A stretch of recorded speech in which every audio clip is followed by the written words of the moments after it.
එකමත් එක ගමක තිබුණා පරණ ගැඹුරු ළිඳක්. ඒ ළිඳේ පතුලේ හිටියා පුංචිම පුංචි ගෙම්බෙක්. එයාගේ නම කිරල. කිරලගේ සම කොළ පාටයි. හැබැයි එයාගේ හදවත රත්තරන් වගේ විශාල බලාපොරොත්තුවකින් පිරීලා. ළිඳ හරිම ගැඹුරුයි. ළිඳේ බිත්ති සේරම පාසි බැඳිලා. හරිම ලිස්සන සුළුයි.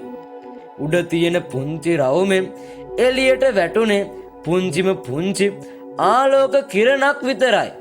ඉතින් මේ කිරලට ඕනි වුණා මේ ළිඳෙන් උඩ තියෙන ලෝකය බලන්න. ඒ හිටපු අනෙක් ගෙම්බෝ හැමදාම කිව්වේ අපිට මෙතනින් උඩට යන්න බෑ. අපිට මෙතන හොඳයි. උඩ තියෙන ලෝකේ හරිම අමාරුයි. අපිට කවදාවත් ගොඩ එන්න බෑ කියලා. ඒත් කිරලට ඕනි උනේ නිදහස් හිරුවෙලිය විඳින්නයි. දවසක් කිරල ගත්තා හරිම ලොකු තීරණයක්. මම යනවා ළිඳෙන් ගොඩට කියලා කිරල අනිත් ගෙම්බන්ට කිව්වා. ලොකු ගෙම්බෙක් hina වෙලා කිව්වා කිරල පිස්සුද ඔයාට? මේ බිත්ති හරිම ලිස්සන සුළුයි. ටිකක් උඩට ගිහින් වැටුනොත් ඔයා මැරෙනවා. ඒත් කිරල බය වුණේ නැහැ. එයා හිමෙහිට ලිං බිත්තියේ නගින්න පටන් ගත්තා. බිත්තිය හරිම සිනිදුයි. එයා උඩට නගින හැම වාරයකම අඩියක් දෙකක් ලිස්සලා යන්න හැදුවා. එයා කීප වරක් බිමට වැටුණා.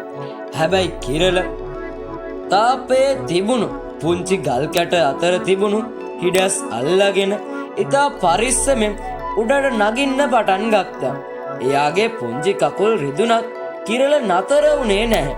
ටිකෙන් ටික තවත් ටිකෙන් ටික කිරල උඩටම ගියා. අවසානයේදී කිරල ලිං කටේ කෙළවරටම ඇවිත් එළියට පැන්නා. එතකොටම කිරලට දැනුණා හරිම පුදුමාකාර දෙයක්. ඒක තමයි උණුසුම් හිරුවෙලිය. කිරලස් පියාගෙන